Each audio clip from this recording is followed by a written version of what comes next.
Bonjour, et bienvenue à vous tous, sur la chaîne de Thor Odyssey. Beaucoup de personnes associent automatiquement le mot OVNI à des extraterrestres, mais tout cela est faux. Un OVNI est un objet volant non identifié, donc par conséquent, il s'agit d'un objet dont on ne connaît pas son origine.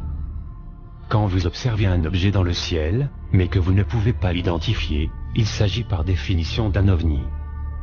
Mais la plupart des gens associent généralement les OVNIs à des extraterrestres. Mais attention, un OVNI n'est pas forcément d'origine extraterrestre ou intraterrestre. Un OVNI est un objet, donc ce n'est pas un extraterrestre, qui lui, est une entité physique. Les OVNIs que vous voyez dans le ciel, qui sont répertoriés chaque jour depuis des années, ne sont pas forcément extraterrestres, et sont la plupart du temps, de création humaine. Les OVNIs humains. Comme certains le savent, avant de présenter officiellement un avion furtif ou autre, il faut déjà réaliser un prototype, et effectuer des tests, à terre, ou en vol, et ensuite construire l'engin en grandeur nature. Mais quand un pays crée un engin militaire antigravité ou autre, il est logique que celui-ci possède des performances supérieures aux autres. Par conséquent, il est normal de garder celui-ci secret, et de l'utiliser secrètement, à des fins d'espionnage ou autres. Donc, dans le cas d'une observation d'un prototype militaire secret, celle-ci rentre dans la catégorie OVNI, car celui-ci n'a pas encore été présenté officiellement aux médias et au public, et donc, n'est pas répertorié sur les listes d'aviation terrestre. Et lorsque vous voyez ce type d'appareil, que vous ne pouvez pas identifier, il s'agit donc d'un OVNI. Voici quelques exemples. Premier exemple.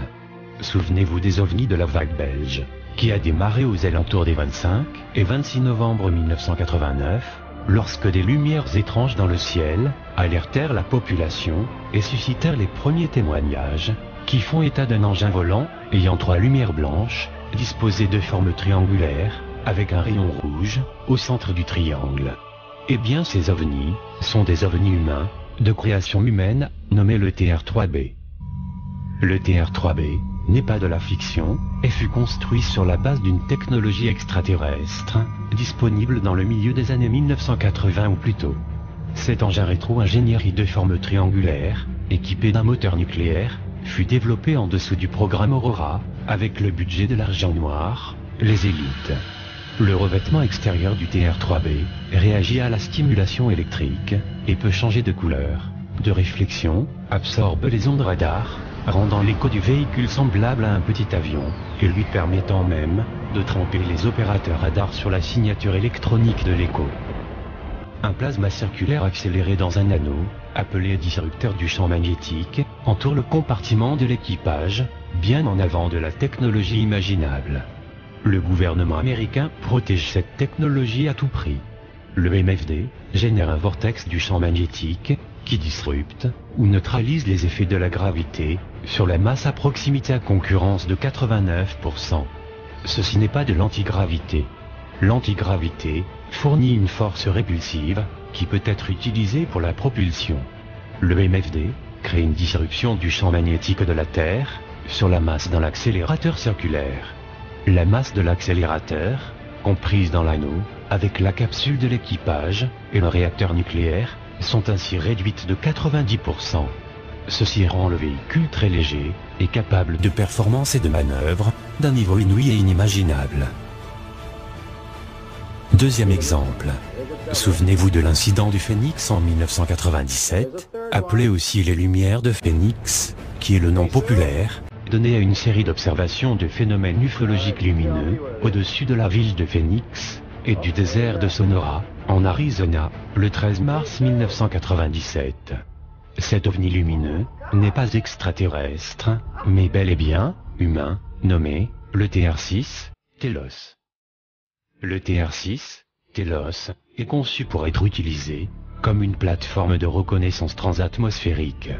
Son revêtement utilise un camouflage électronique, indétectable à l'œil nu, grâce à un modèle d'éclairage Starfield, ainsi qu'au radar par d'autres techniques de furtivité active. Sa cellule agit comme un communicateur multibande, capable de relayer directement l'interface avec tous les réseaux américains actuels, ainsi que les satellites militaires. Il est capable de pénétrer tous les systèmes de défense actuels, à partir d'une altitude transorbitaire, et il est également capable de fonctionner dans l'espace, ainsi que de s'amarrer avec des stations spatiales et espions militaires, par une trappe d'accueil ventrale. Le TR-6 Telos utilise 5 générateurs électrogravitiques. Pour la propulsion, le train d'atterrissage est seulement utilisé pour le roulage sur piste, et ses ailes se replient aux extrémités, pour le stationnement dans un hangar militaire. Actuellement, il n'y a seulement qu'une poignée de hangars militaires dans le monde, qui peut accepter le TR-6 Telos. La plupart d'entre eux se trouvent aux États-Unis, et dans l'espace, amarrés aux différentes stations spatiales espions. Et pour finir, voici des futurs ovnis humains, la nouvelle technologie dévoilée par les scientifiques et les ingénieurs de la société britannique, BAE Systems, qui verront le jour officiellement d'ici quelques années, mais officieusement en test actuellement. Ces nouveaux projets top secrets seront capables, grâce à une nouvelle technologie, de se réparer eux-mêmes, en plein ciel, sans avoir besoin de la main de l'homme. Ils deviennent autonomes à 90%. Donc je vous laisse en juger par vous-même, et je vous dis à très bientôt, sur la chaîne de Thor Odyssey.